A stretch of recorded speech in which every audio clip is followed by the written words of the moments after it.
So when you, I mean, let's say 4, 3, 4, 5 years old, you were living on a farm. Um, at 3 years old is about as far back as I can remember. That's when the adoption process started for me, and that was the first farm I went to. So as early as you can remember, you were already being adopted. Correct. Do you know why you were put up for adoption? There's no straight answer to that. Okay. Um, I get a lot of different answers from a lot of different people that I ask. Um, Bottom line is my mom was 15 when I was born, my dad was 16, and my dad put me in the hospital with internal bleeding.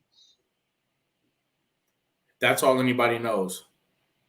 That's the only thing that's consistent. How does it Um, feel? How does it feel to not know essentially the background story of how you came into this world? it's very, very frustrating. Honestly, it is because growing up in the system, I knew I was in the system. Um, and every time I would ask my caseworker what happened, why was I taken from my parents? Every caseworker gave me a different story, Wow. and it wasn't until I found my birth parents that I got their version of the story, and even that is different. It varies every time we talk about it. So you did eventually find your birth parents. I did. Okay. All right, but we're not there yet. We're not there yet. No, we're not there yet. Okay. So you got adopted as a child, and you said that you could tell that you were in the system. How was it that you could tell that you were in the system? I, I knew who my parents were at 3 years old because I was still with them Okay. off and on. So I knew. And when I met the new family, I knew they weren't my family. Hmm. Were you Um, still able? Were you and still able? Go ahead. I'm sorry. that caused a lot of backlash behaviorally on my end upon Mhm. arriving at their home. So You felt like you were in that between. You felt like you were caught in the middle. I felt like I was in a strange land. I didn't know where I was, who these people were. I was scared. 4 years old, you were scared. I was scared to death. Wow. Wow. Now, were you having visitations with your parents while you were adopted? No. Um, my last visit with my parents, according to the records I was able to read, was when I was 3.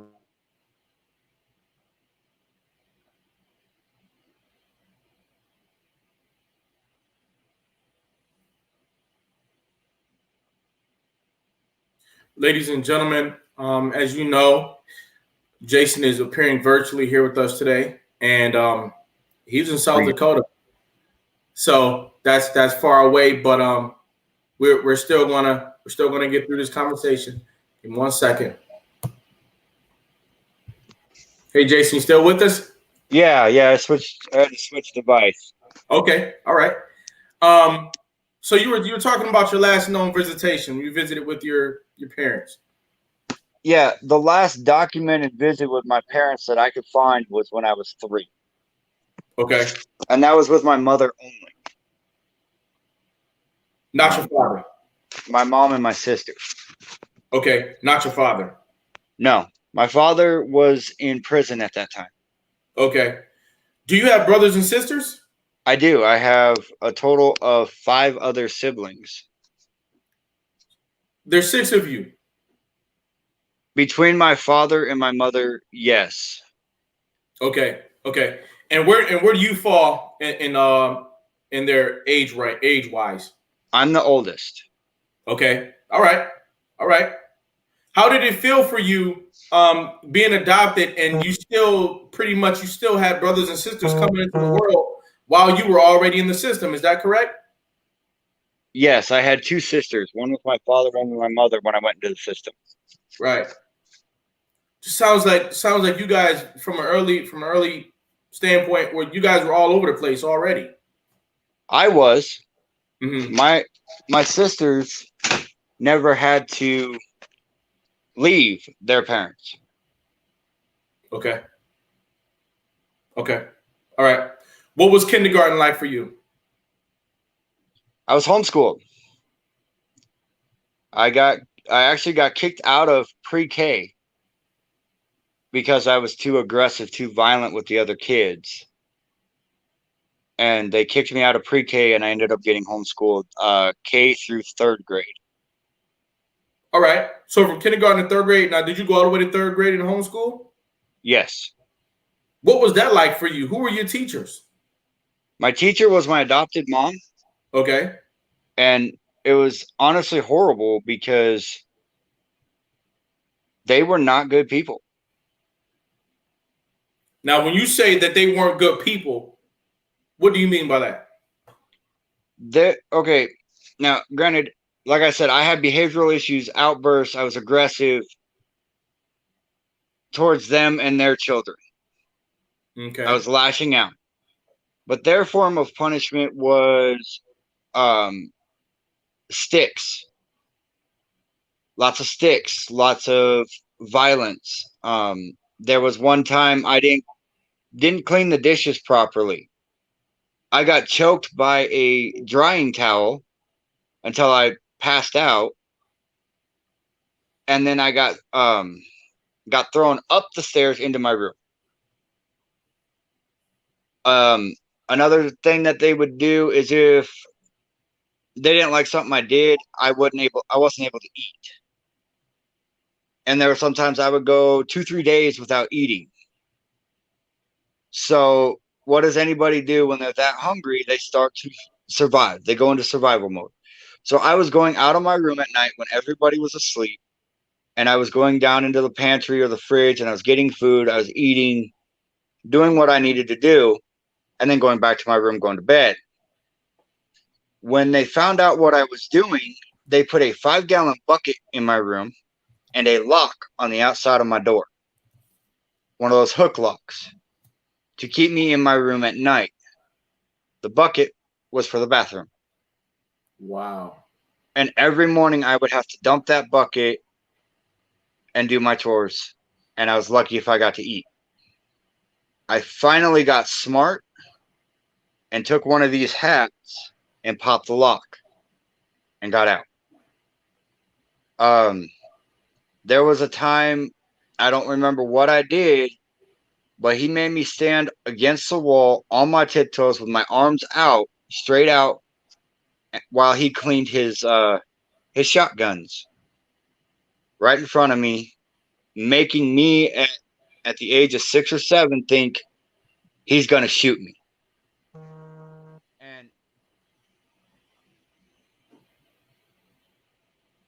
busy. Anyway, he didn't shoot me obviously, but he did hit me with the butt of that gun in the stomach if my feet touched the ground. Now I ended up in that adopted home for 5 years. At the age of 10, they terminated their own rights at that point. Who? The adopted family did. Okay. So they gave you up essentially. Yeah. Why? Well, I didn't find out why till many years later. But when I did finally reach out and contact them, they told me I ruined their lives. Ladies and gentlemen, I'm getting ready to tell you right now, we are in for an American story of life in the child welfare system that needs to be heard. Far too often, we don't get to hear from people because They they took their pain, they took the things that happened in their life, and they take it with them all the way to the grave. Well, we're going to stop that today. This gentleman is telling us a story. I want you guys to take a moment to tell a friend, tell a family member that we're talking about. We're talking about life today. This is a serious conversation, and I want you all to be a part of it. Thanks for being here. If you're out there in the audience, I appreciate you. Feel free to drop some encouragement in the comments. If you have questions for Jason or me, drop them in the comments. Take this time to like America's Next Motivator. Most importantly, let's give Jason our undivided attention. And so they gave up their parental rights. And what happened to you? Did you have to move somewhere else at that time?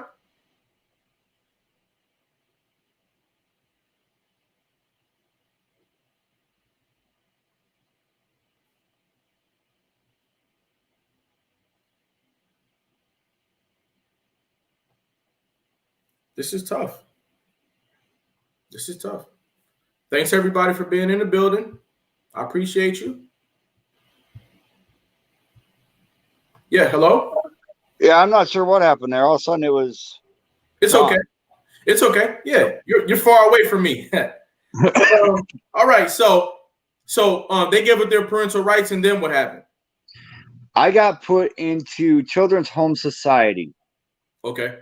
An institution, and I spent the better half of a year there. Were you still in South Dakota? Yeah. I never left South Dakota while in the system. Okay. I was just on the other side of the state from where I was born. All right. And the Children's Home Society, I mean, they say those places are beneficial to the children, that it's just a group home is what they tell you, but it's not. It's so much more. What was it for you? What was the Children's Aid Society like for you? What was it for you? It was, yeah, it was a group home. There was other boys there was other children there, but the methods that they use for discipline there, I don't know. They use restraining tactics. Okay. Now, and I understand a child gets out of control, you got to restrain them sometimes. I get it. But when you got a 300-pound staff member holding down a 50-pound child by sitting on their back to the point where they can barely breathe with their face in the carpet, you're not helping that child. They had a version where they would sit on you, a version where they would lay on you. I look back on it now, and it almost looks, the way they would restrain was sexual in manner. What years were these? The adoption was annulled in 95. Okay. Or canceled in 1995. So I was in the Children's Home Society from 95 to 96 at least. And then granted, I remember what happened, but my dates aren't perfect. Yeah, they don't have to be. But that was the worst time at that point in my life, was being in that group home, because not only did they do that, but at night there's always a staff member right outside your room. You'd have a room with about 10 other kids, and there's always a staff member right there at the door. And some of these staff members thought it was funny to come in and tell stories like Texas Chainsaw Massacre and just horror stories, stuff that would give us nightmares. And they thought it was funny to sit there and watch us go through a nightmare every night. I finally got out of there and went to a home, and I'm trying to remember the exact sequence of events. I believe that's when I went to a family.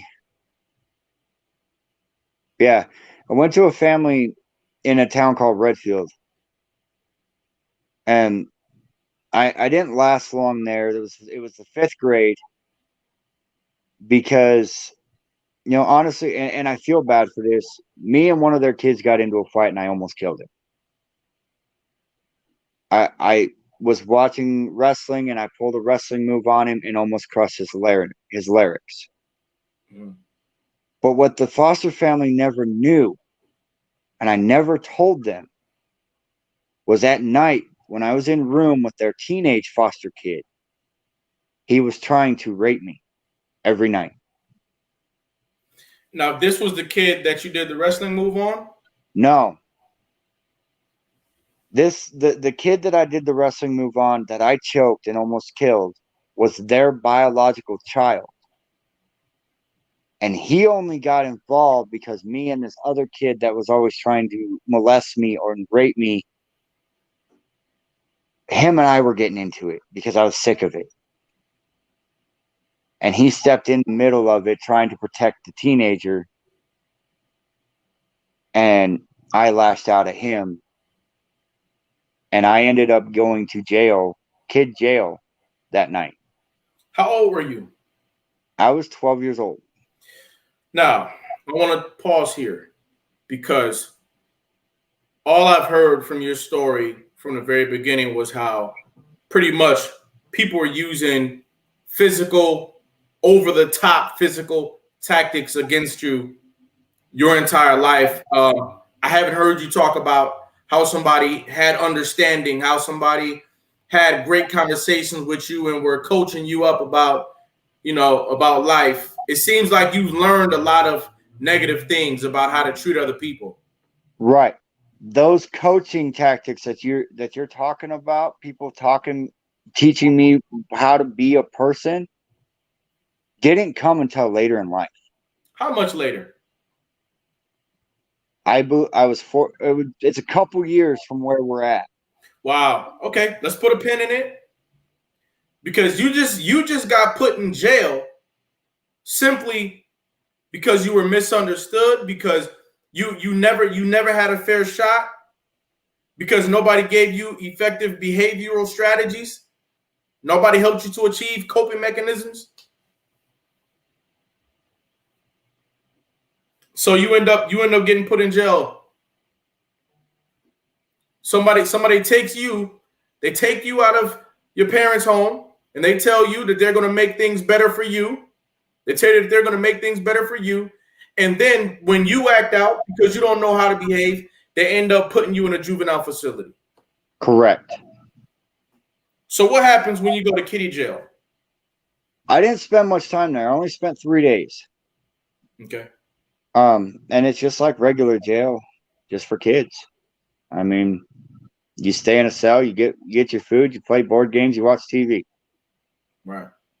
Um, After that, I was sent to another home, and I'm not proud of what happened at this house. And trust me, this part of the story is very, very hard to talk about. When I got there, this family started teaching me how to be a good person. Okay, they tried. I will give them that, but it was too late at that point. I was just fresh out of this incident that we just talked about there. And the reason I don't mention the family on the last one is because every time I would try to approach them about anything, I was told to shut up and sit down. Do you feel like you have been corrupted by your experiences leading up to this point? You feel like you were corrupted by the original adoptive home, and then by the group home, and then by going to juvenile? Do you think that you have been corrupted to some extent by that time? By that time, I'm sure I had been. Okay. Um, and the turnaround on this is, for lack of better wording, is extraordinary. Mm-hmm. The outcome to where I'm at today versus where we're at in my story is extraordinary. Mm-hmm. Okay, so at this home that I'm at now, I actually ended up getting raped by 2 boys while there. I couldn't talk to the foster parents about it. I was too scared. And they were approachable people. They were good people. But instead of telling them what happened, I lashed out on another kid. In the same manner that I was treated, I treated this kid.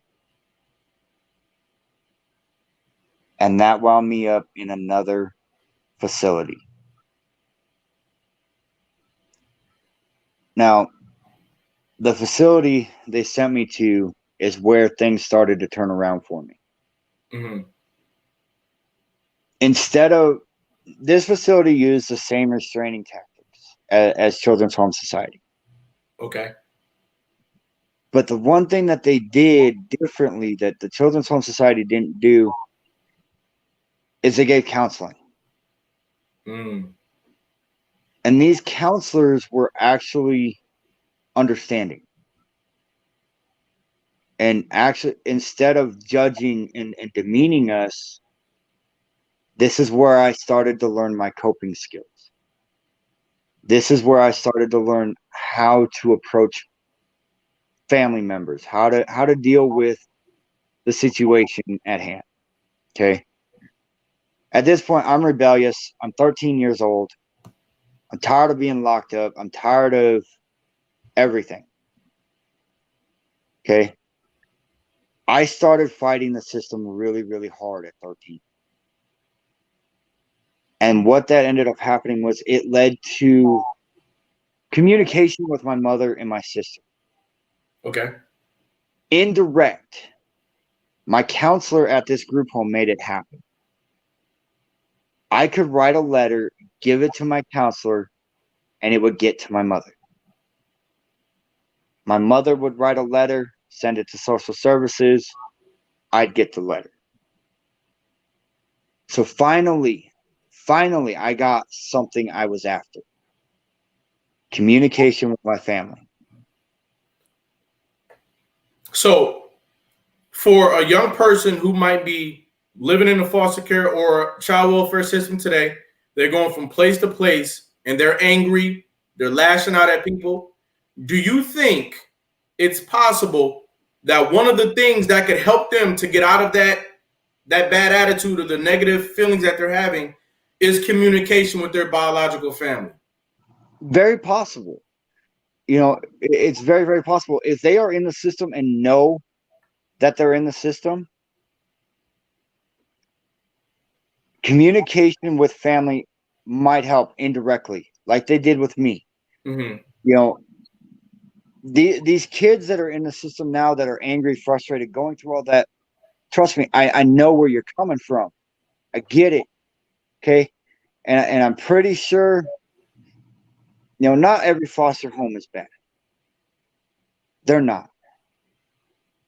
If you're in a good one, you're going to be going to counseling. And I know counseling is scary. It really is, because it's somebody you don't know, you've never dealt with, but you're expected to open up to. Do it. Open up. This counselor is there to help you, honestly. And the problem today is a lot of people think going to a counselor, okay, you're weak. Well, guess what? You're in the system. You're alone. You are weak. You need somebody in your corner. And that counselor is going to be in your corner. Right. Okay. So you believe in counseling. It helped you. It did. It really, really did, because I spent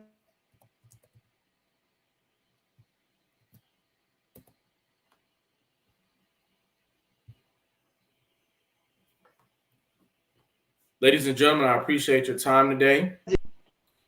in that year and a half. Just give us 1 second.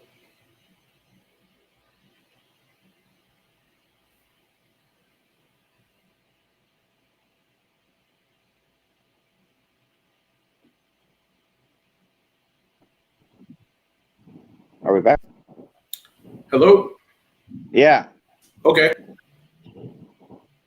All right. So while in this institution, the caseworker I had was actually really, really good. Mm-hmm. She arranged for me to spend holidays at a particular family's house. It wasn't a permanent foster home situation. It was just a respite situation to get me out of the group home periodically. Mm-hmm. Okay. And for 6 months, I'd go down there. I'd spend holidays. I'd spend the summer, whatever. Okay. But while there, I met a kid about my age. And this kid is important because he had MD to the point where he was in a wheelchair. What's MD? Muscular dystrophy. Okay. He was pretty much stuck in a wheelchair or a walker or something of that nature. He could barely walk. He had a specialized bicycle to ride around in, and that's what we did. We would spend the day riding around. But the reason he's important is because I seen him in a worse situation than me. Okay. What was that like when you saw somebody who you believed to be in a worse situation than you were? You know, I felt for the kid. I did. I felt bad for him. But I was able to watch, and his attitude was always positive. He was always happy. He knew he was dying, but he didn't care. He was living life to the fullest that he could. And that showed me that, you know, my situation is bad, yes, but it could be worse. Okay, I need to stop fighting so hard against everybody else and let somebody be in my corner. Yep. You know what, Junior? This is a great opportunity for us to take a breather, regroup a little bit. We're going to take a brief break. For all of our audience members out there, we're going to take a 15, 20-second break. You know how we do. And we'll be right back with Jason Lewison, okay? America's Next Motivator. Monday, Wednesday, and Friday at 5 p.m. Eastern. Tuesday and Thursday at 10 a.m. Eastern. America's Next Motivator. Hosted by me, Cedric Riley, and sponsored by the Pride Empowerment Network.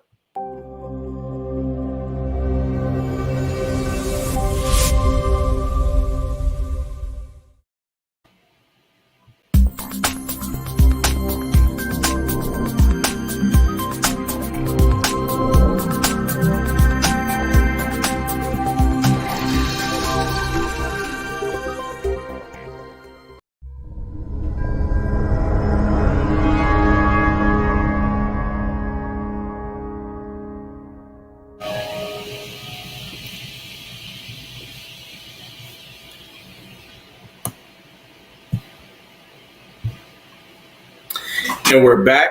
Ladies and gentlemen, again, if you can take some time out, share this stream. We're here with a very powerful testimony today. Okay, Jason, so talk to us about how you were impacted when you saw somebody who pretty much you felt had a tougher life than yours at that time.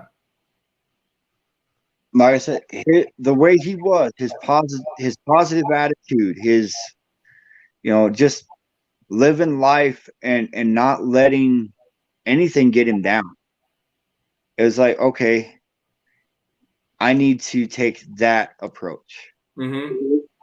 You know, I need to start listening to some of these people and stop being a little jerk, you know. Because in every home I was through, we counted them. There was 32 foster homes. Oh my God. From the time I was taken in the system, and we only touched on a few here. Yeah. And that was only the most damaging ones. Mm-hmm. But there was 32 foster homes and like 6 or 7 different institutions by the time I left the system. But using this kid's mentality, even though he was dying, allowed me on this last home that I went to, the last home I went to after the institution, my life was different with them. Granted, I was the only child there, but I was 13 going on 14 when I went there, and I cooperated. I listened. I didn't fight them on attending church. I didn't fight them on attending school.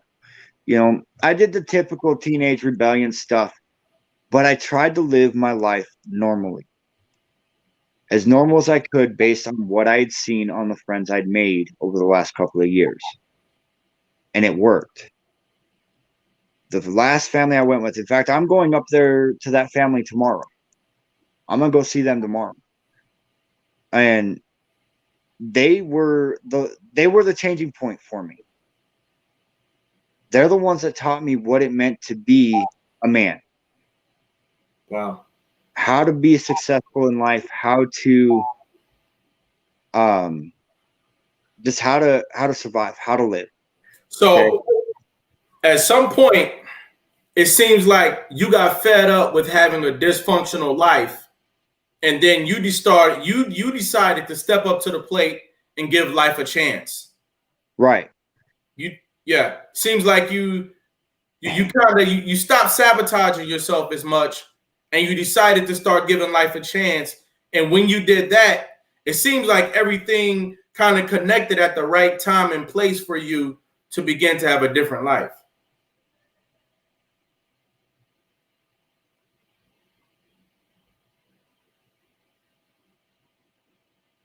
Wow. Incredible. And this part right here, And while I was with this part right here is what we call success. Jason, go ahead and talk to us about the change that happened. while there is when I actually found and made direct contact with my biological family at the age of 14. I called and talked to my father on the phone. Wasn't supposed to. I wasn't supposed to know where he was at, nothing. Then I was able to track down my mother based on the letters that we had written back and forth and what little information was in there. I was able to locate my maternal grandparents and in turn get my mother's phone number, which by doing so, of course, the child protective services here was not very happy with me. They were not very happy that I crossed that boundary, but I was able to use that as leverage of, okay, I know where they're at. I have a buddy that will take me. I could run away. This was my final act of true rebellion against the system. And it allowed me to get face-to-face visitation with my parents. Wow. At the age of 13. Up until that point, according to my caseworker, that has never happened in the state of South Dakota. Where you fought for your own rights to see your family. Correct. And I made threats all my life. Every time I talk to my caseworker, I will find my parents before I'm 18. And I did. So now I had that. I had my family again. I was reconnecting with them. So that inspired me to do something even better, even more drastic. I joined the National Guard. And I went to basic training at the age of 17 years old. And when I came back, I met who would later become my first wife. And her and I, things were good there. We started looking up laws because she didn't like the fact that I was in the system and the control that they were still trying to put on me. Still, I couldn't have a driver's license, but I could join the National Guard. Wow, you joined the National Guard and you still didn't have a driver's license? Correct. But that was also the foster family trying to push me to be better. Okay. They wanted me to get better grades. I was a CD student. Now, you see I'm wearing an Air Force shirt. I joined the Army National Guard because I ended up getting glasses at the age of 10. My dream was to be a fighter pilot. I gave up when I got glasses and found out I couldn't be a fighter pilot. So I let my grades slip. I used to be a straight A student when I was younger. I didn't care no more. I had nothing to work for as far as I was concerned. And then I joined the National Guard and was able to do a lot of things that way. But I found out I could be emancipated at the age of 17 because I was in the military. So I did it. Biggest mistake of my life. Okay. And I'm putting that out there for the kids that are going, okay, yeah, I'll join the National Guard to get emancipated. Don't do it. Okay. As soon as I got emancipated, I was 3 months away from graduating high school. I dropped out. Why? The girl I was with that would later become my wife got pregnant. I dropped out of school because, one, I had no way to get there. I didn't have a vehicle. I didn't have anything. Two, I felt it was my responsibility to get a job and take care of this child. So I dropped out of school. I got a civilian job. I still had the National Guard, but it was the biggest mistake of my life.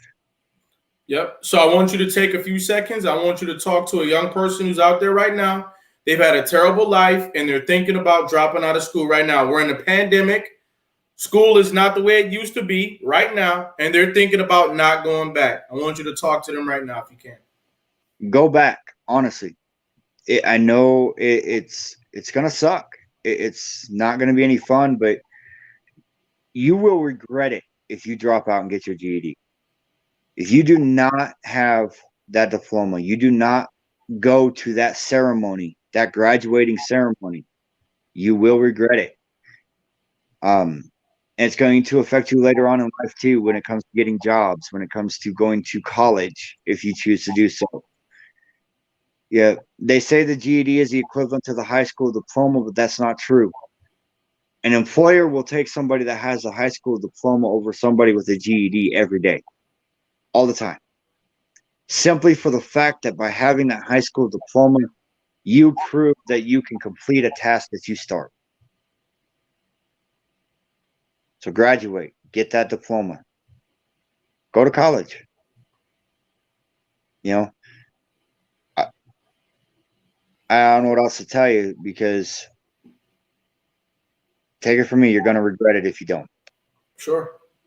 Now, what happens next in your story? And you said that this family that you were a part of before you joined the National Guard, they had taught you how to be a man. Do you have any lessons that you could pass along to somebody who might be watching today? Yeah, the biggest thing, and I see it a lot out here. If you're in the foster care system, do not be abusive.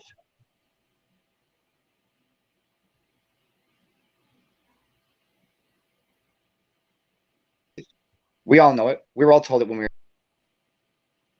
Mm-hmm.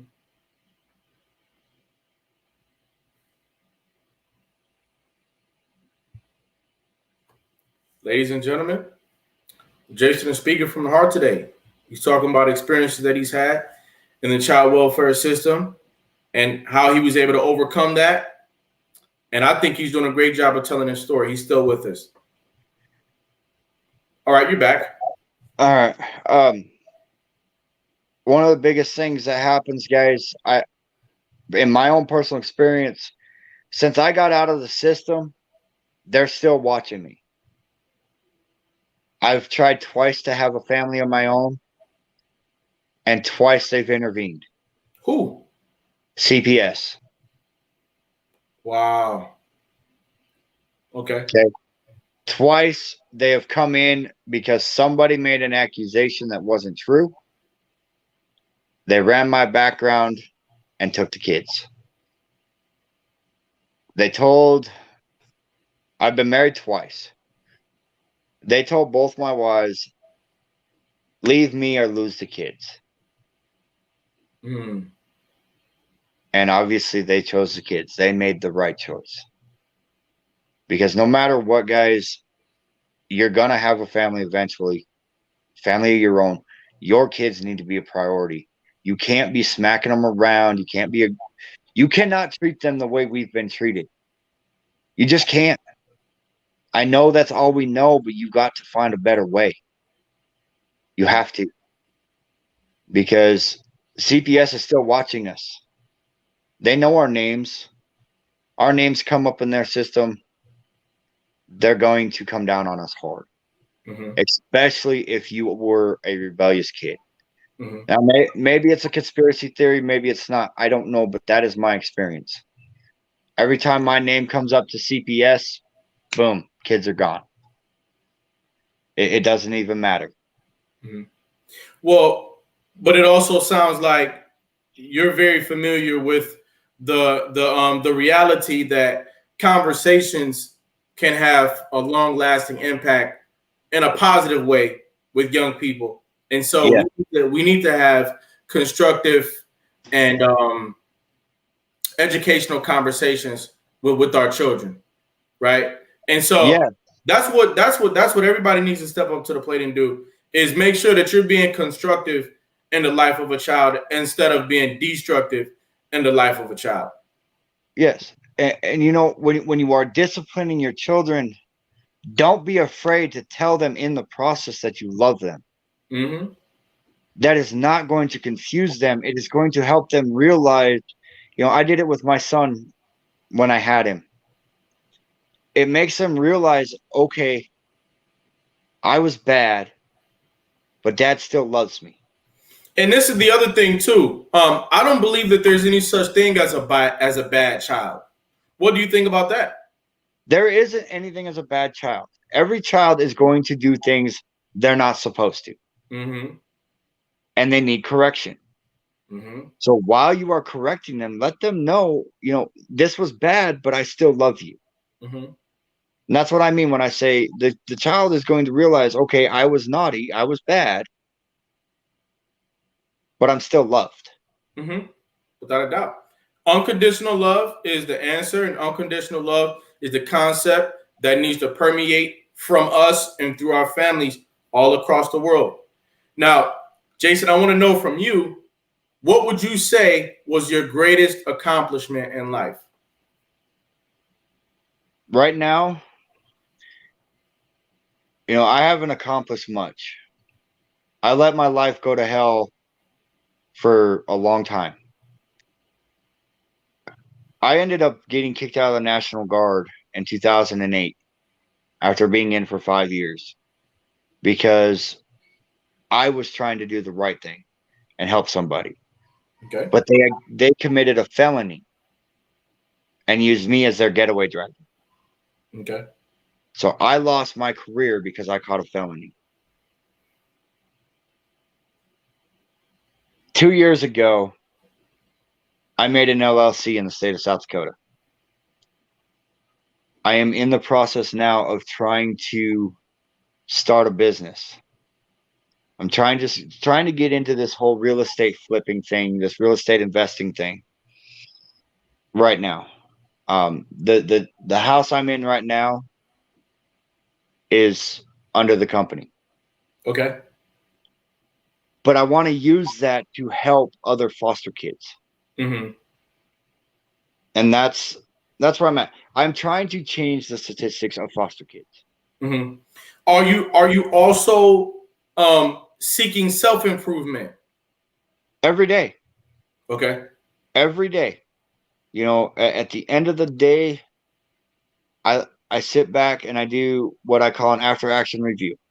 An AAR.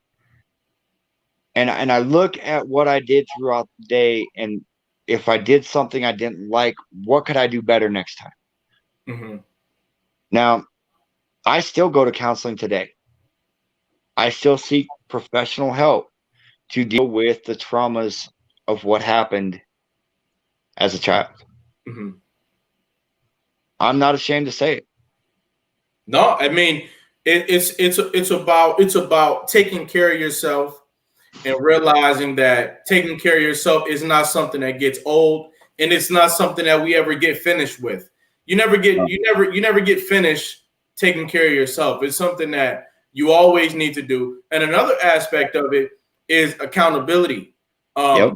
Having people to hold you accountable for self-improvement. And I'd like to also extend myself and some members of my network to you as accountability partners to help you stay on track to your greatest outcome in life as well.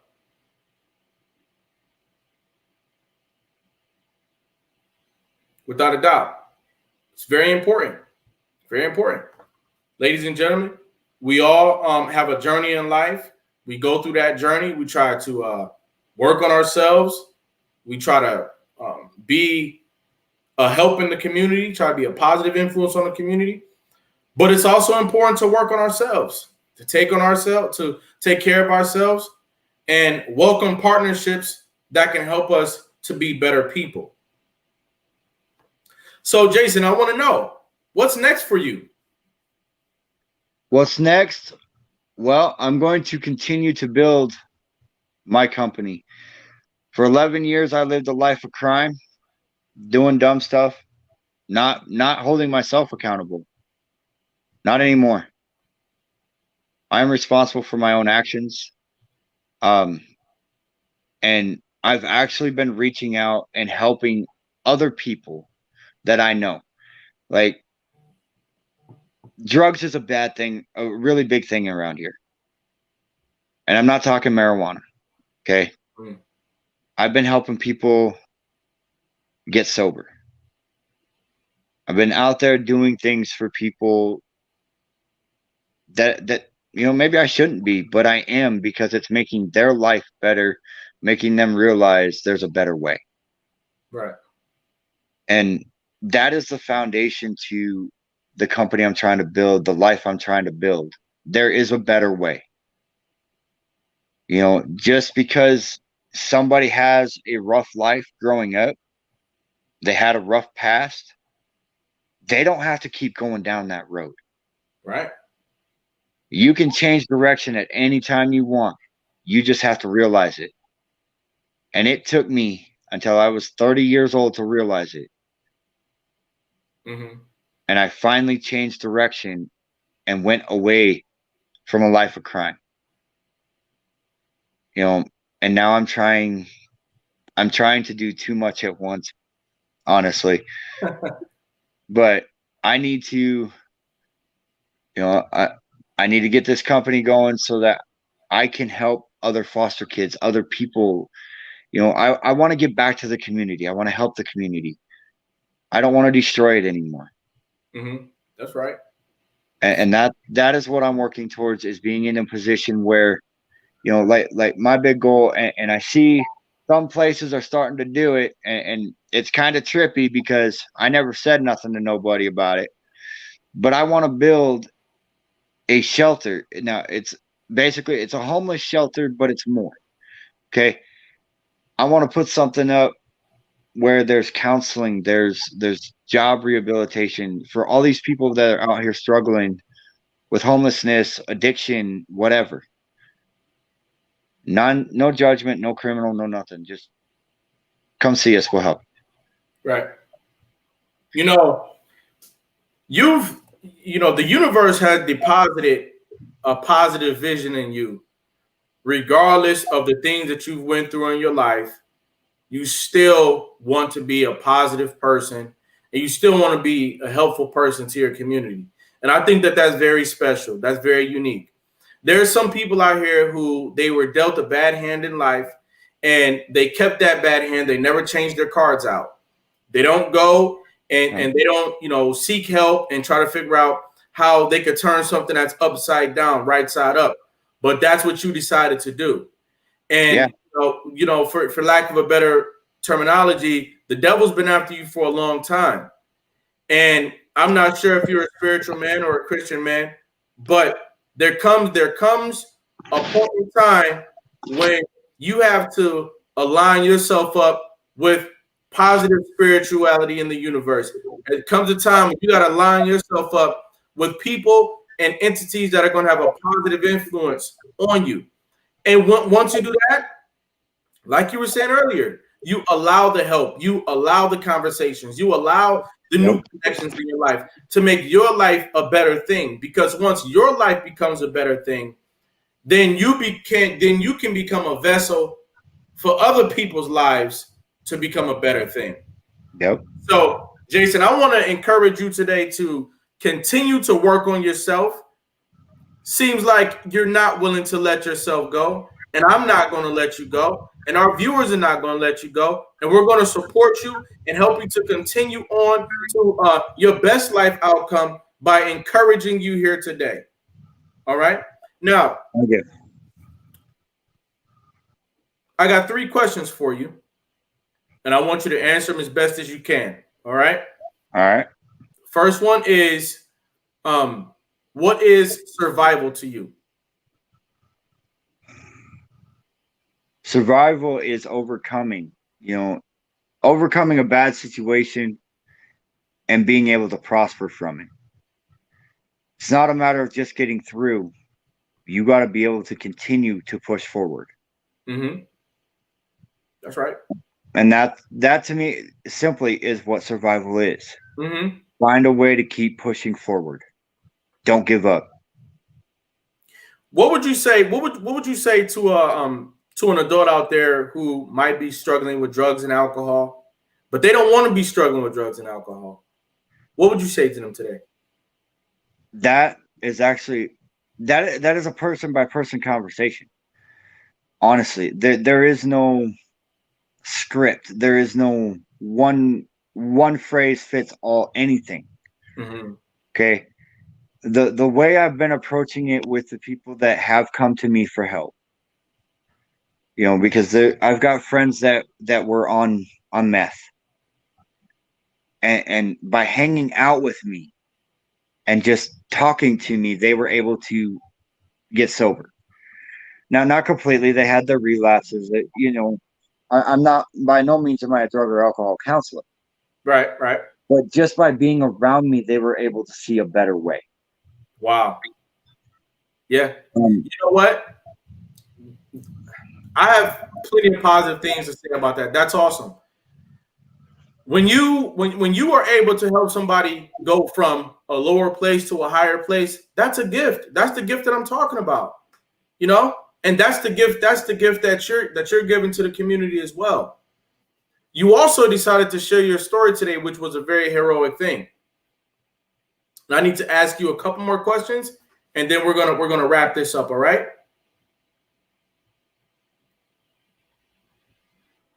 Yep. What is success to you? that to me, I mean, right now, I consider myself successful, Mm-hmm. and here's why. You heard my story. Yep. I did not fall where they told me I would. Mm-hmm. They told me while in the system, you are going to be on drugs. You are going to end up in prison. Yes, I went to jail. I committed felonies. I lived a life of crime for 11 years. I never touched drugs. Not once. Furthermore, I never went to prison.